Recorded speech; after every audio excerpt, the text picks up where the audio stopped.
नमस्कार, मैं हूं आलोक जोशी और आप देख रहे हैं बिज अड्डा। और बिज अड्डा में आज बात होगी इन्फोसिस की। इन्फोसिस टेक्नोलॉजी सेक्टर की सबसे चमकदार कंपनी।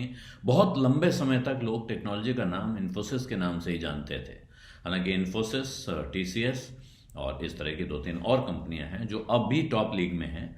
लेकिन इन्फोसिस की इज्जत एक अलग पायदान पे है आज भी। पहले तो बहुत थी, अब भी है। अभी ऐसा नहीं है कि कहीं उसमें कोई इरोजन हुआ है, लेकिन जिस अंदाज में टीसीएस बढ़ी है, उसने जो रफ्तार दिखाई है, तो उससे और टाटा का नाम जुड़े होने से टीसीएस की भी एक वैसी हैसियत बनी हुई है। और बेल वेदर कहलाता था इन्फोसिस का स्टॉक पहले, क्योंकि शेयर बाजार में पहला नतीजा इसका आता था जब तिमाही नतीजों का वक्त आता था, और उससे तय होता था कि अब रिजल्ट्स का मूड कैसा रहने वाला है। फिर धीरे धीरे वक्त आया कि साहब अब टीसीएस या इन्फोसिस किसको माना जाए बेलवेदर, यानी मौसम का हाल बताने वाला उपकरण। तो अब टीसीएस की हैसियत बहुत बढ़ गई, लेकिन इन्फोसिस की हैसियत में कोई कमी आ गई हो ऐसा नहीं है। इन्फोसिस इस वक्त क्यों खबरों में है? क्योंकि इन्फोसिस का एक बाईबैक प्लान शुरू हो गया है। इन्फोसिस इस वक्त मार्केट शेयर के लिहाज से चौथी बड़ी कंपनी है, और बाजार में बहुत हलचल उसके बाईबैक को लेकर नहीं दिख रही है। लेकिन कल उसका बाईबैक प्लान शुरू हुआ है। 9,300 करोड़ रुपए के शेयर कंपनी बाजार से उठाना चाहती है।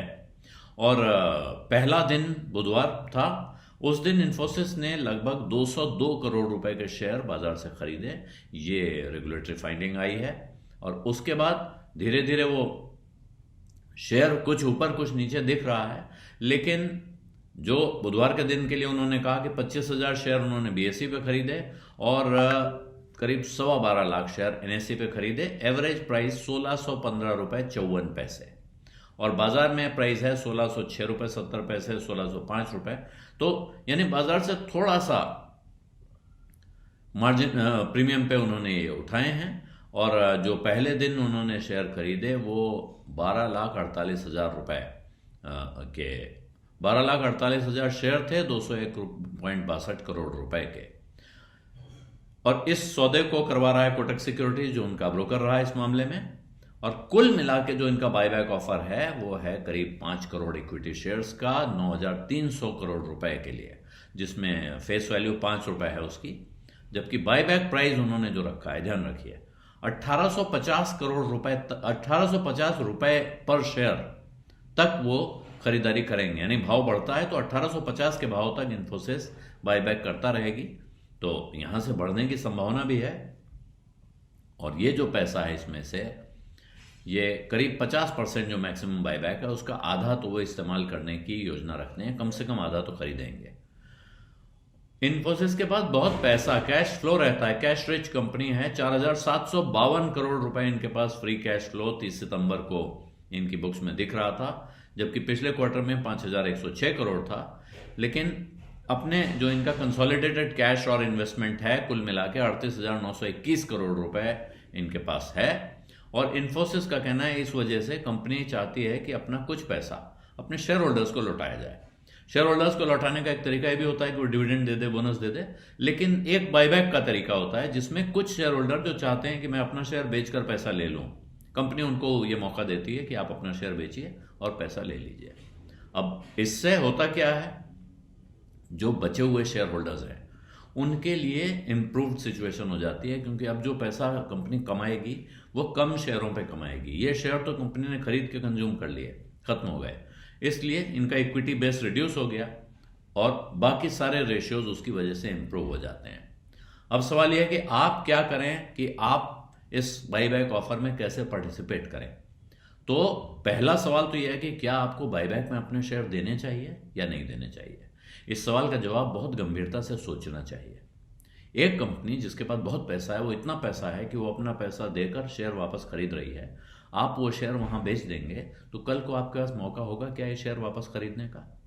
लेकिन आप बेचने की सोच ही रहे थे, आप बेचना चाहते हैं, तो इसका तरीका है कि आप अपने ब्रोकर को बताएंगे कि मैं बाईबैक में पार्टिसिपेट करना चाहता हूं। वो बाईबैक में आपका शेयर ऑफर करेगा, और जब कंपनी सेल बाय ऑर्डर लगाएगी तो आपका सेल ऑर्डर उससे मैच करेगा, तो वो चला जाएगा। ऑनलाइन जो ब्रोकरेजेस हैं उसमें भी है, आपका सामने आप जाएं तो बाईबैक के ऑफर लगे होते हैं ट्रेडिंग सेक्शन में। वहां जाके अपने शेयर बता दीजिए कितने शेयर आप बाईबैक के लिए ऑफर कर रहे हैं। किस भाव पे बेचना चाहते हैं, वो भाव आप लिख देंगे। वो भाव मैच होगा तो आपका सौदा हो जाएगा, और वरना वो सौदा पेंडिंग होकर वापस आ जाएगा आपके पास। इस समय क्यों ये सोचना चाहिए, क्योंकि अगर आपको पैसे की सख्त ज़रूरत है, पैसा निकालना ही था तो अलग बात है। लेकिन ऐसी स्थिति के बाद जब बायबैक के ऑफर आते हैं, उसके बाद ये शेयर फिर आगे बढ़ना शुरू होते हैं। ब्रोकरेजेस जो हैं इस पर रिपोर्ट दे रही हैं, उनको उम्मीद है कि कंपनी ने अभी पिछले जो क्वार्टर 2 में 6021 करोड़ का प्रॉफिट उठाया, जो YOY ईयर ऑन ईयर पिछले साल के इसी क्वार्टर के मुकाबले 11% बढ़ा हुआ था। आमदनी इनकी 23% बढ़ी है पिछले इसी क्वार्टर के मुकाबले, और यहाँ उन्होंने मजबूत परफॉर्मेंस दिखाई है। ईयर ऑन ईयर ग्रोथ इनकी 18.8% रही है। तो ये अगर आप देखें तो कंपनी का भविष्य अच्छा दिख रहा है, कंपनी का ट्रैक रिकॉर्ड अच्छा है, उसने काफ़ी कमा के दिया है अपने शेयर होल्डर्स को। तो इसमें जो ब्रोकरेज की तरफ से रिपोर्ट आ रही है, वो 1937 का टारगेट प्राइस दे रहे हैं इन्फोसिस पर अगले 9 से 12 महीनों में।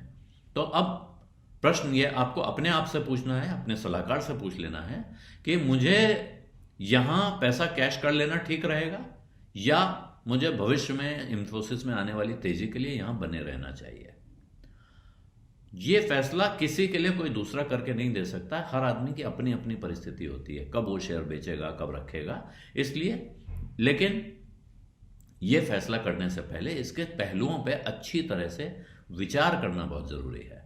तरीका बहुत आसान है, ऐसा नहीं है कि आपको बाईबैक में जाने के लिए कोई बहुत कसरत करनी पड़ेगी। दूसरा, बाईबैक होने के बाद भी आपके बेचने के रास्ते बंद हो जाएंगे, ऐसा नहीं है। जिस दिन आपको ज़रूरत हो और आप शेयर बेचना चाहते हो, आज की तारीख में व्यवस्था हो गई है कि आप आज बेचेंगे, 3 दिन के अंदर, 4 दिन के अंदर आपके अकाउंट में पैसा ट्रांसफ़र होकर आ जाता है। उस वक्त क्या इस बाईबैक का जैसा भाव मिलेगा या इससे बेहतर मिलेगा, इसका जवाब आप ज़्यादातर लोगों से, जानकारों से पूछेंगे तो अधिकतर जवाब ये होगा कि इससे बेहतर मिलने की संभावना ज़्यादा है, संभावना ज़्यादा है। लेकिन अगर पूरा बाजार गिर गया, इन्फोसिस भी गिर गया, कोई अनहोनी हो गई, तो इससे खराब भी मिल सकता है। तो ऐसे में फिर फैसला तो आप ही को करना है। बिजअड्डा में आज इतना ही, अब इजाज़त दीजिए। धन्यवाद, नमस्कार।